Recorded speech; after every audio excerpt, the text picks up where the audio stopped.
So I've been on the hunt for a new car. The car I've had, I don't like. And I've been in like this car purgatory state. And my wife has been cheering me on. She's like, Eric, get a new car. And we are financially able to make the move. And so I'm like, okay, what am I going to get? And it's between this car in Fargo and this car in Minneapolis. And so the way in which the service world works nowadays is so much of the service world and communication happens through text. So I'm texting with this gal out of a car dealership in Minneapolis. And we're going back and forth. They give me a price on my current vehicle, sight unseen. So they take the VIN number, they take the pictures that I've sent, and they do all that they can in order to get my price. And I'm like, okay, that's great.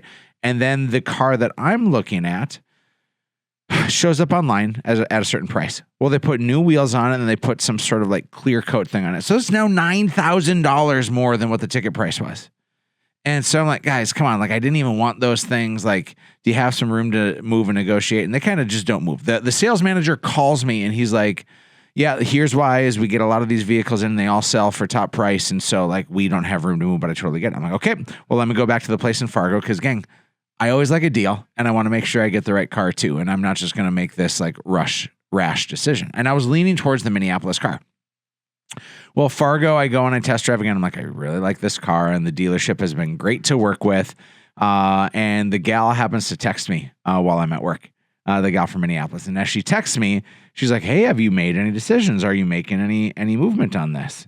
And I'm like, I'm kind of leaning towards the Fargo car right now. Just it seems like you guys are at your wit's end. She's like, well, yeah, because the car in Fargo is trash. Is basically what she says. She immediately throws it under the bus.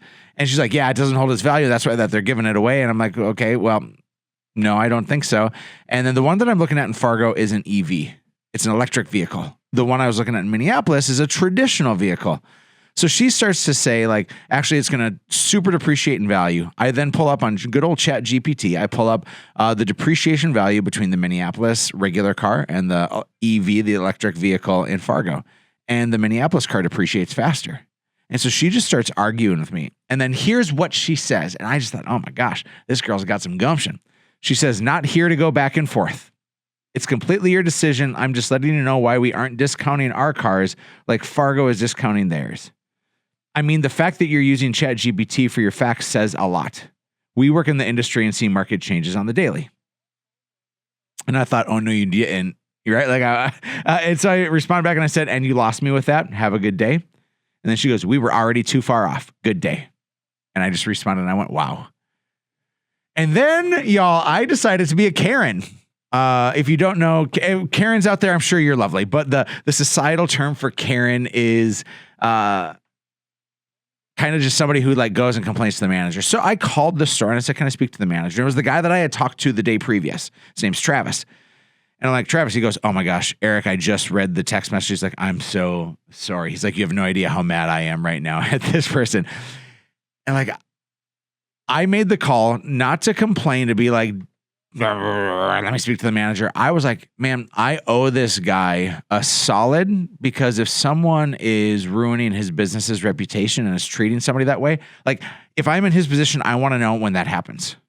And so we had a really nice conversation. I don't know what's happened to this gal now, but I'm going with the Fargo car. So there's this story with it all. You'll be seeing me towing around town in my new vehicle. And just please, gang, if you have the chance to ever communicate via text with someone, don't communicate emotion. Texting is not a place to communicate emotion. It's just a way to communicate short little conversations. If you feel any emotions bubbling up, pick up the phone.